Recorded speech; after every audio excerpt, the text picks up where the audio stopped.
It's hot. Why you still want to eat something make you even stronger, more positive, more yang? Huh? Yes, you have to. So when two Chinese characters pronounce exactly the same pronunciation, in most of the cases, I'm not saying 100%, but almost. Well, because when we get 100%, it's going to other way around.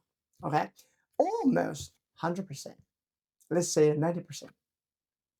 When the two characters pronounce exactly the same, their meaning is at least related to each other, or sometimes could be just equal.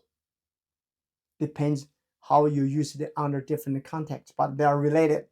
They are not just neighbor, they are relatives, they're family.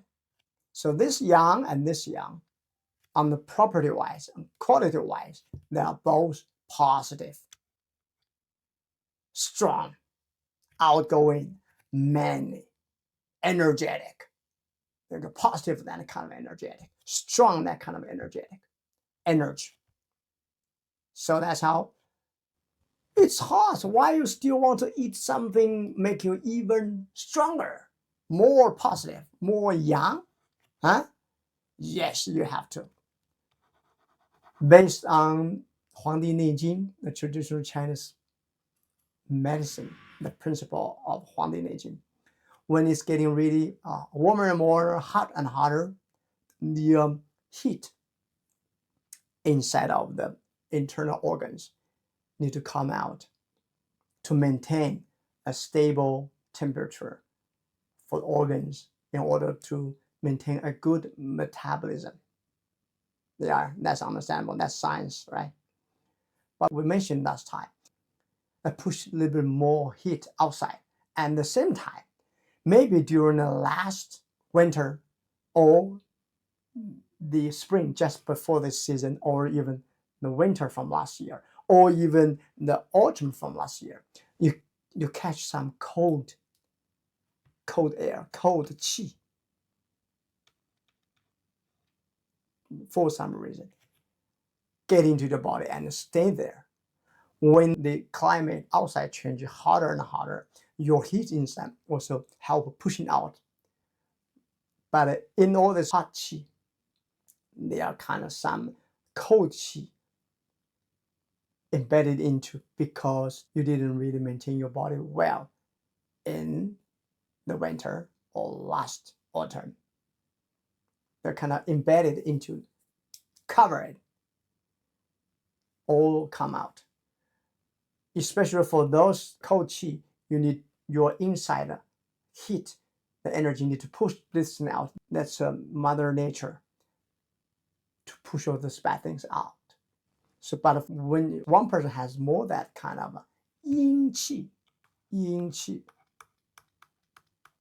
or cold qi embedded in it, need extra energy to push it out. That's a kind of the body's self-guarding, self-improvement, self-repairing mechanism. They need more force to push it out. When your body push out all the heat together with the cold yin qi from last year or from maybe years ago, trying to do that, maintain, kind of self-survive, self-help process. Push out too much energy. So inside, it's like all the guards, all the army just moving out, pushing out.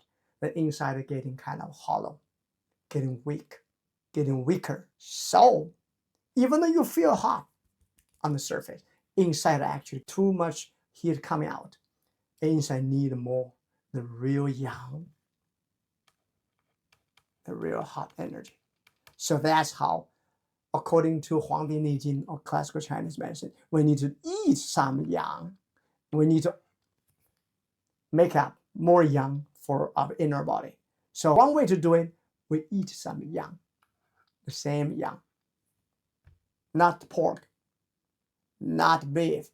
We need yang, either goat or lamb, to compensate ourselves. But there's a way to eat it. It's not meat itself. You use not that much meat, but you want to cook soup with some little ginger, with some little scanning and some black, little bit black pepper. Boiling it and then change it to lower temperature for 30-40 minutes. Cool it down and drink the soup.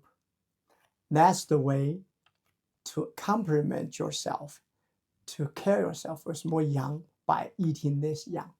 Understand now? So that's the starting season, starting day. I would say the ancient Chinese people are living in a very scientific way because they always live according to whatever changed of the outside world and the cosmos. Because just one little molecule, one little cell of such a bigger, immense cosmos. Why don't you go with it?